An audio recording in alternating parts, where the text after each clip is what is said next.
Hello，大家好，这里是破尔谈谈走走，是一个开拓视野、属于您的新频道。足球在亚洲从来不是市场上流行的，是一项冷门的运动，但是在欧美，足球是渗入他们血液中的一个成分。他们爱足球，懂足球，疯足球，这是一种截然不同的表现。今天我要跟大家分享 Cristiano Ronaldo 简称 C 罗的故事。1985年 C 罗出生在葡萄牙西南方，距离首都里斯本有1000公里的马德拉群岛。他出生在一个贫困的家庭，在他之前，家中已经有3个孩子，全家的生活条件非常的糟糕。从小家境贫困，老家面向大海，屋内屋外都是空荡荡的。在铁皮屋顶下方狭小的空间里，只有2个房间。在家中排行老幺的他，从小就必须和3名哥哥姐姐挤在同一个房间里。爸爸迪尼斯是一位市政府的园丁，时常酗酒，脾气暴躁易怒。妈妈玛利亚曾经为了高薪远渡法国担任清洁工，之后又回到了马德拉群岛上从事厨师的工作。她的出生也是在父母亲计划之外，但对她而言，家庭是她最重要的精神支柱。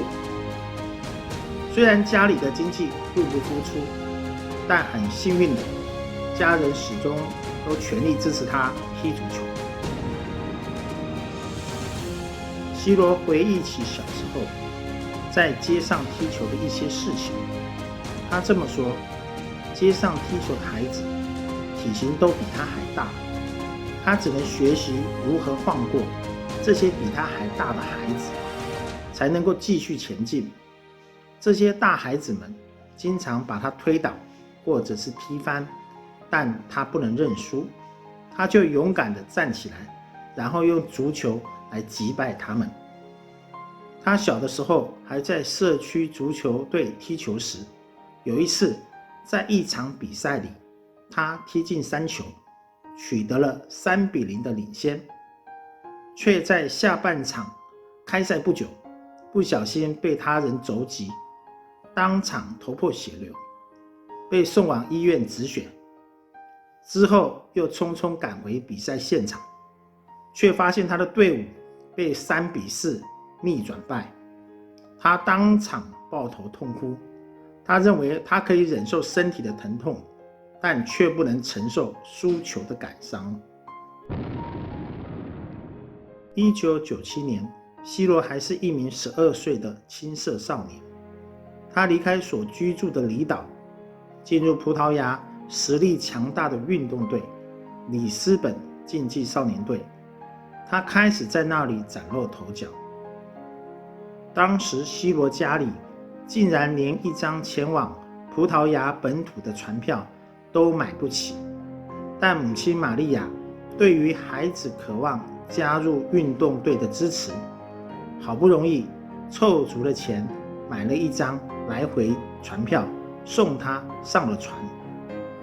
离乡背井的他与当时梯队的球员住在球场一处看台下面的宿舍里，每个房间里有4张床，在那简陋的宿舍里面睡着几十个葡萄牙少年，他们怀有共同的梦想。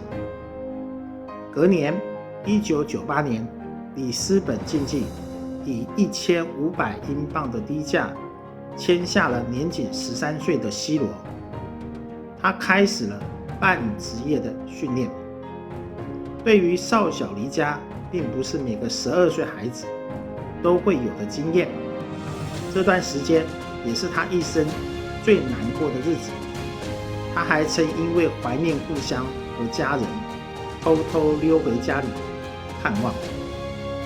最初的2年时间，C 罗在这里克服了远离故乡的孤独和受人歧视的乡巴佬身份，在加盟里斯本少年队时，最初的几个月，C罗的乡下口音很重，时常成为同伴们的笑柄。他的自尊心很强，曾经一度自卑，因为这样，他不止一次和模仿他讲话的小队友发生冲突。更糟糕的是，因为个子长得过快，教练认为他的动作过于笨拙，C罗险些被踢出球队。同时，他也因为不遵守纪律而经历惩罚。最严重的一次是在2000年，C罗随里斯本竞技青年队回到故乡马德拉岛参加比赛，但是他因为违反纪律，正在被处分中。教练坚持他一定要被禁赛，不得出场。虽然不近人情，但事实证明教练的决定极为明智。一方面能够击打提醒C罗大牌的脾气，另外一方面也让他的虚荣心彻底消失。伤口越深，教训越深，可见当时教练用心之良苦。15岁时，曾因心脏问题，差一点就提前告别球员的生涯。后来在俱乐部人员的帮助下，成功的完成手术。几天后，他就重新出现在训练场上。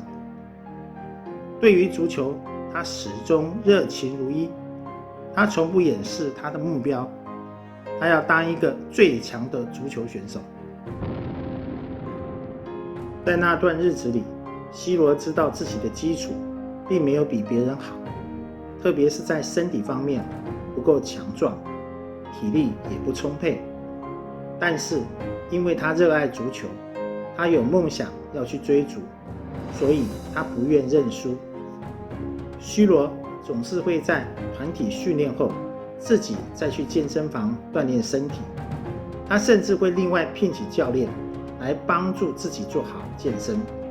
然而他还是觉得不够，经常自己练习到很晚的时间，连教练都被他感动了，会对他说：孩子，休息也是很重要的。他每天都会早起去沙滩上跑步，顺便带上他的足球去练习。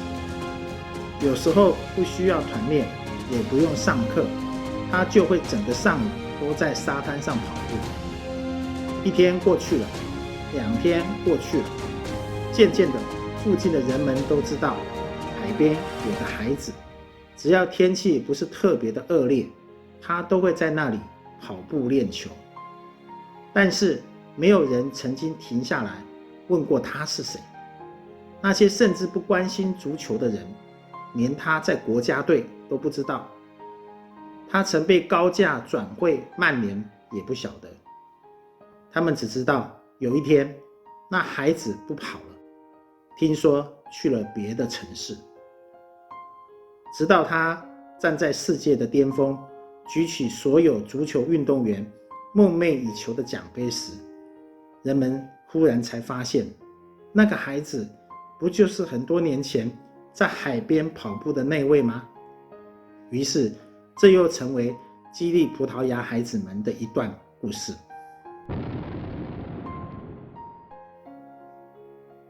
2003年，C罗18岁，刚刚成年。